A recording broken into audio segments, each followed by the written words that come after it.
안녕하세요. 오늘은 신명기 세 번째 시간입니다.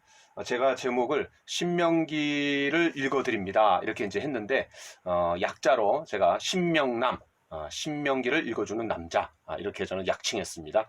자, 어쨌든 오늘은 세 번째 시간, 그 신명기 10장, 11장, 12장이죠. 예. 어제는 기억하라 라는 동사가 키워드라고 했습니다. 반대는 뭐죠? 예. 잊어버리지 말아라. 뭐 비슷한 말이죠. 반대말이 아니라 기억하라. 잊어버리지 말아라. 네, 그런 말들이 7장, 8장, 9장에 계속해서 나옵니다. 그러니까 이 두려움에 대한 해독제는 좋은 기억이다라는 표현을 제가 썼습니다. 무슨 말이냐면 과거의 나쁜 기억들, 또 아픈 상처들, 또 미래에 대한 두려움, 이것을 이길 수 있는 방법은 뭐냐면은 그 두려움에 대한 해독제는 뭐냐면 좋은 기억이다. 그래서 하나님께서 계속해서 과거에 내가 어떻게 너희를 위해서 능력을 베풀고 사랑을 베풀었느냐, 이거를 계속해서 상기시킵니다. 자, 이제 10장, 11장, 12장으로 들어가는데, 우리가 먼저 좀 생각해야 될 게 있어요. 성경을 볼 때 이 구조가 되게 중요합니다. 구조. 무슨 말이냐면, 여러분 이사를 해보신 분들은 다 아시겠지만 우리가 들어갈 집들을 알아볼 때 제일 먼저 가서 구조를 살핍니다. 그 구조를 살펴야지 가구 배치를 어떻게 할지, 그리고 인테리어를 어떻게 할지, 이제 환경이 이제 다 눈에 싹 들어오는 거죠. 마찬가지로 성경도 그냥 막 기록한 게 아니라 이 최고의 문학 작품이잖아요. 그렇죠? 인문학 최고의 고전이고, 때문에 당시의 사람들에게 이 글로 명확하게 어떤 생각과 사상을 효과적으로 드러내기 위해서 그런 문학의 기법들이 활용이 됐다라는 거죠.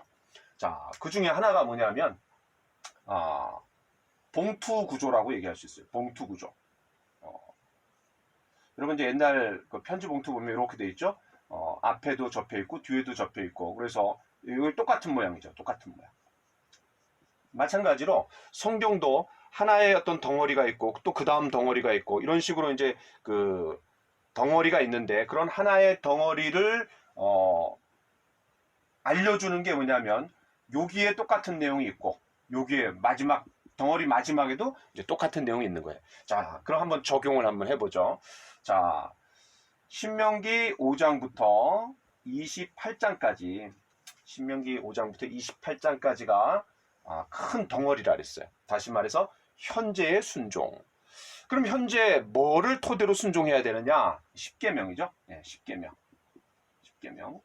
율법의 가장 핵심이 되는 토대. 모법. 10계명이에요. 여기에서 다 이제 확대된 법이죠. 자, 그런데 크게 두 부분으로 나눠질 수 있다 그랬어요. 5장부터 11장. 그 다음에 12장부터 28장. 그래서 이 신명기 5장부터 28장까지가 신명기에 대한 해설서다, 이렇게 얘기할 수 있는데, 5장부터 11장까지는 주로 1계명과 2계명을 중심으로 설명을 해요. 그 다음에 12장부터 28장까지는 1계명부터 10계명까지를 쭉 순서대로 설명해 나가요. 그걸 이제 더 확대시키는 거죠. 자, 그런데 여러분 이 5장이 중요하다 그랬죠. 왜냐하면 성경에 두 번 10계명이 나오는데 출애굽기 20장에 나오고 그 다음에 신명기 5장. 그 이유는 출애굽했던 1세대가 다 광야 40년 동안 죽었기 때문에 이제 가나안 땅에 들어가야 될 출애굽 2세대들에게 다시 한번 과거의 시내산에서 받았던 10계명을 주고, 그리고 그것을 확대해서 이제 알려주는 거죠. 그게 이제 신명기죠. 자, 그런데 여러분 신명기 5장에 10계명이 있어요. 그 다음에 신명기 6장. 자, 신명기 6장. 신명기 6장에 뭐가 있죠? 그 유명한 쉐마. 쉐마가 뭐죠? 이스라엘아 들으라. 나는 내 하나님이고 유일한 하나님이니 마음과 뜻과 힘과 정성을 다해서 주 너의 하나님을 사랑하라. 이런 내용이 나와요. 그러니까 여러분 10계명의 제1계명이 뭐죠? 너는 나 외에 다른 신을 두지 말라. 금지예요. 금지. 금지. 또 우상을 만들지 말라. 이것도 금지예요. 뭐뭐 하지 말아라 그랬으니까. 그런데 신명기 6장 4절 5절은 중요하니까 잘 들으세요. 신명기 6장 4절 5절. 이스라엘아 들으라. 나는 유일한 하나님이니 너는 마음과 뜻과 정성과 힘을 다하여 주 너의 하나님을 사랑하라. 이것은 제1계명에 대한 긍정적인 표현이에요. 다시 한번 얘기합니다. 제1계명이 뭐뭐 하지 말아라. 너는 나 외에 다른 신을 두지 말아라. 금지의 명령인데 신명기 6장에 가서는 이제 5장에서 10계명을 얘기하고 이제 6장에 가갖고 제1계명을 이제 설명하면서 뭐를 얘기하냐면 그 제1계명의 부정적인 의미를 좀 지우고 긍정적인 의미로 표현한 게 바로 쉐마, 신명기 6장 4절 5절이라는 거예요. 자, 그런데 여러분 11장이 5장부터 큰 한 덩어리라 그랬죠? 자, 그럼 여러분 11장을 한번 펴보세요. 11장. 자, 11장, 신명기 11장, 자, 13절에 보면, 자, 13절에 내가 오늘 너희에게 명하는 내 명령을 너희가 만일 청종하고 너희의 하나님 여호와를 사랑하여 마음을 다하고 뜻을 다하여 섬기면, 네, 비슷하죠? 예, 비슷하죠? 또 그 다음에 22절 너희가 만일 내가 너희에게 명하는 이 모든 명령을 잘 지켜 행하여 너희의 하나님 여호와를 사랑하고 그의 모든 도를 행하여 그에게 의지하면, 예, 하나님 사랑해라, 이런 내용이 있어요. 그 다음에 신명기 6장에 보면은 쉐마 4절 5절을 얘기하고, 그러면 하나님을 마음과 뜻과 힘을 다하여 사랑한다는 게 무슨 뜻이냐, 어떻게 하는 게 그렇게 하는 것이냐. 6절부터 제가 한번 읽어보겠습니다. 신명기 6장 6절 오늘 내가 네게 명하는 이 말씀을 너는 마음에 새기고, 첫 번째 마음에 새기라는 거예요. 암송하라는 거예요. 내 자녀에게 부지런히 가르치며, 야, 다음 세대에게 그것을 말씀을 가르치는 것이 하나님을 사랑하는 방법이라는 거예요. 집에 앉았을 때에든지 길을 갈 때에든지 누워 있을 때에든지 일어날 때에든지 이 말씀을 강론할 것이며, 누구에게 강론하는 거죠? 그 다음 세대에게.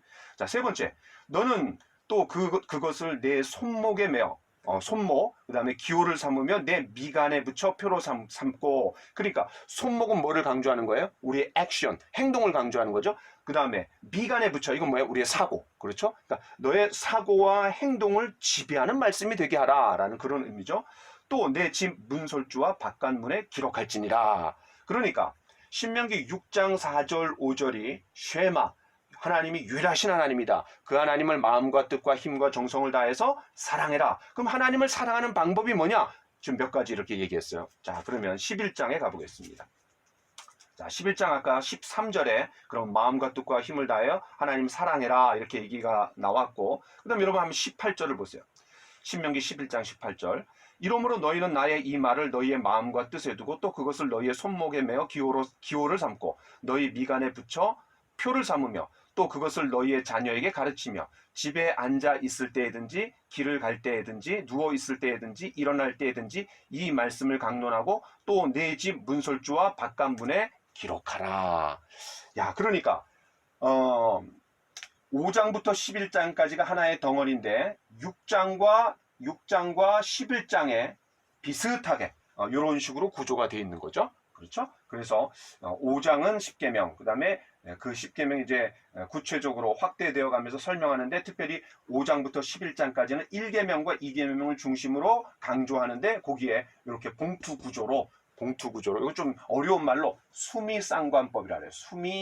수미상관법.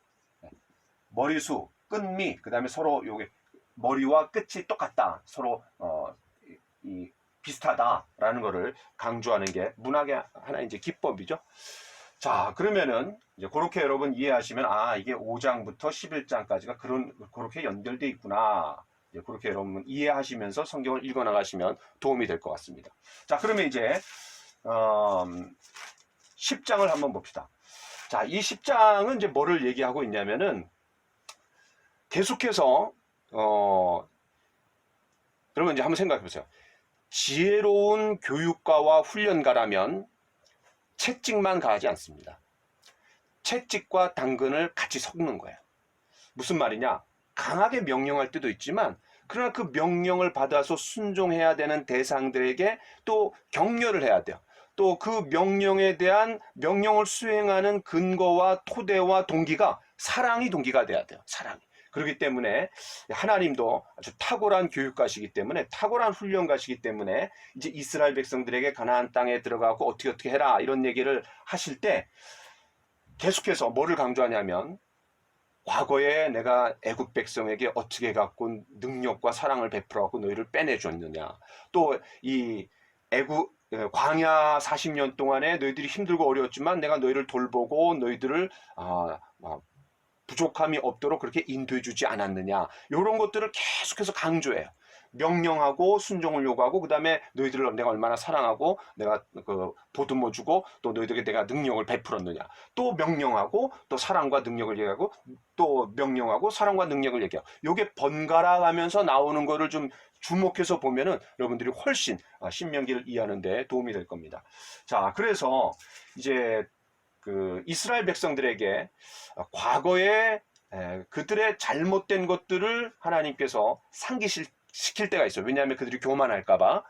그런데 그때 이제 주로 쓰는 방법이 크게 두 가지입니다. 뭐냐면은, 방법이라기보다는 어떤 기억을 상기시키는 게 뭐냐면, 출애굽기 32장, 33장, 34장. 그게 어떤 사건이죠? 이 모세가 10계명을 받으러 시내산에 올라갔을 때 제1계명, 너는 나 외에 다른 신을 두지 말아라. 제1계명을 주는 순간 밑에서는 어떻게 해요? 모세가 더디 내려옴을 보고 아론과 그 사람들이 우리를 인도할 신을 만들어 달라. 모세가 더디 내려오니까 불안해 갖고 이제 금송아지 사건이 나오잖아요. 그러니까 1계명을 주는 순간 그 1계명을 깨트리는 거예요.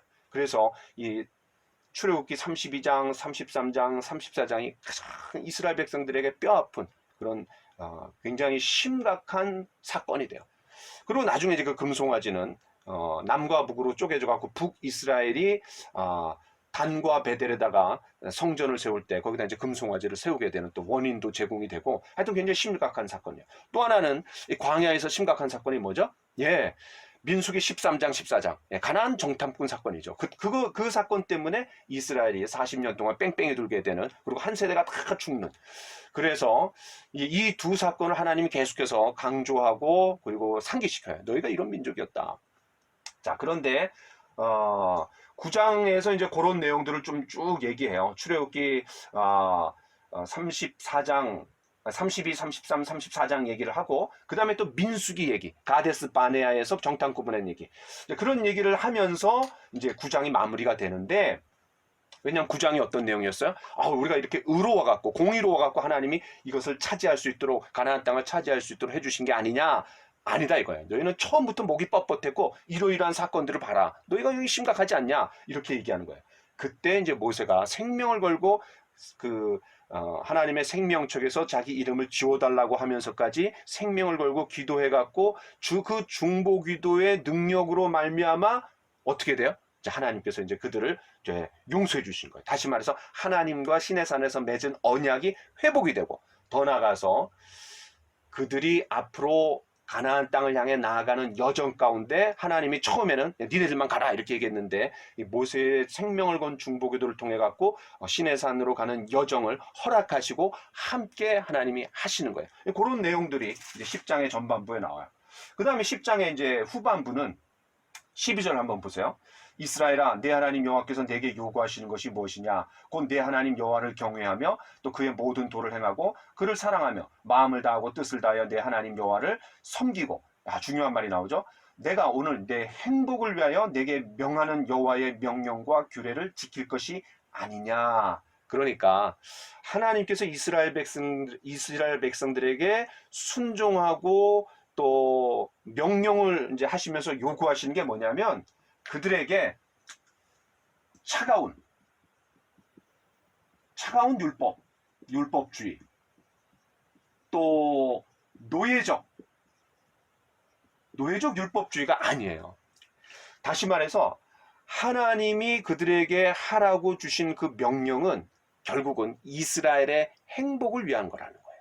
이스라엘의 행복을 위해서 하나님이 주신 명령이라는 거예요. 그러니까 여러분 10계명에 이제 지켜야 될 법, 또 법규, 법도 이런 표현들이 많이 나오는데, 그것이 어떤 차가운 율법주의, 또 아주 냉혈한 그리고 피도 눈물도 없는 그런 또 노예적인 어떤 학대와 어떤 그 위에서 그냥 짓누르고 억압하고 내가 원하는 것들을 하지 못하게 하는 그런 율법주의가 아니라 하나님의 사랑의 토대에 의해서, 그러니까 내적인 사랑이 토대가 돼갖고 외적으로 순종하라는 거예요. 마치 이런 거랑 똑같죠? 여러분 출애굽기 20장에 10계명을 하나님이 주셨을 때 제일 먼저 뭐라 그래요? 나는 너를 애굽 땅에서 구원해낸 여호와라. 먼저 그들에게 베푸신 사랑과 능력을 이야기하고 그 다음에 뭐예요? 너는 나 외에 다른 신을 두지 말아라. 우상 숭배를 하지 말아라. 너는 내 이름을 망령되이 부르지 말아라. 안식일을 거룩하게 지키라. 뭐 이러면서 이제 그 10계명이 나오는 거죠. 그러니까 출애굽기 20장의 10계명을 보기 전에 그리고 그 10계명 이후에 쭉 율법에 이제 하나하나 세세한 법들이 나오는데 명령이 나오는데 그거 이전에 이미 출애굽기 1장부터 18장까지가 있었다라는 거. 하나님께서 애굽을 때리시고 능력을 보여주셨어요. 그리고 광야를 지나면서 하나님이 사랑을 베풀어 주셨어요. 그러니까 그런 하나님의 능력과 사랑을 덧입은 홀로 그것을 덧입은 백성이 누구예요? 그게 이제 이스라엘 백성이죠. 그것을 토대로 순종하라는 거예요. 자 그러면 10장 12절 13절을 좀 얘기했고요. 자 그 다음에 여러분 10장 21절을 보세요. 이건 이제 굉장히 중요해요. 자 10장 21절 보면 그는 네 찬송이시요 네 하나님이시라 네 눈으로 본 이같이 크고 두려운 일을 너를 위하여 행하셨느니라. 무슨 말이에요? 하나님 찬송받기에 합당하신 분이라는 거예요. 그럼 왜 하나님께서 찬송을 받으실 분이신가? 두 가지를 제시해요. 첫 번째 뭐예요? 22절 애굽에 내려간 내 조상들이 겨우 70인이었으나 이제는 내 하나님 여호와께서 너를 하늘의 별같이 많게 하셨느니라. 무슨 말이에요? 70명이 야곱의 가족이 들어갔다가 나중에는 장정만 60만이나 되는 어마어마한 숫자로 한 300만 다 합하면 한 300만 명이나 되는 어마어마한 한 나라를 이룰 수 있을 만큼의 사람들로 불어났다는 거예요. 이게 다 하나님의 은혜라는 거예요. 자, 그 다음에 여러분 7절을 한번 보세요. 너희가 여호와께서 행하신 이 모든 큰 일을 너희의 눈으로 보았느니라. 그러니까 왜 하나님이 찬송받기 합당하신 그런 분이시냐? 두 가지 이유를 제시하는 거예요. 너희가 똑똑히 보지 않았느냐? 첫 번째는 70명이 그냥 하늘의 별과 같이 불어나지 않았느냐? 그 다음에 11장 1절부터 7절까지는 뭐를 이제 봤냐면은 애굽을 하나님이 때리시고 또 광야 40년 동안 하나님께서 그들에게 보호해 주시고 인도해 주시고 역사해 주신 거. 이거를 이제 상기시키는 거예요. 그렇기 때문에 자 18절에 그러므로 이러이러한 하나님의 능력과 사랑을 토대로 해서 순종해라. 그래서 이제 그런 내용들이 나오는 거예요. 자, 그다음에 이제 12장. 자, 10장과 11장은 그렇게 넘어가는 거고 이제 12장은 중요하죠. 왜냐하면 크게 두 부분으로 나눠줄 수 있는데 그 두 번째 부분이 시작되는 부분이에요.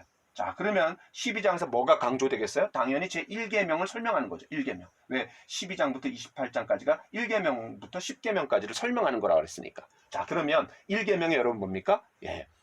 너는 나 외에 다른 신은 두지 말아라. 자, 요거와 연관해서 12장이 어떻게 풀어나가냐면 제일 먼저 너희가 들어갈 땅에 들어가고 우상들을 다 때려 부시고 또 우상들을 섬기는 그런 주상들, 제단들을 다 부셔라.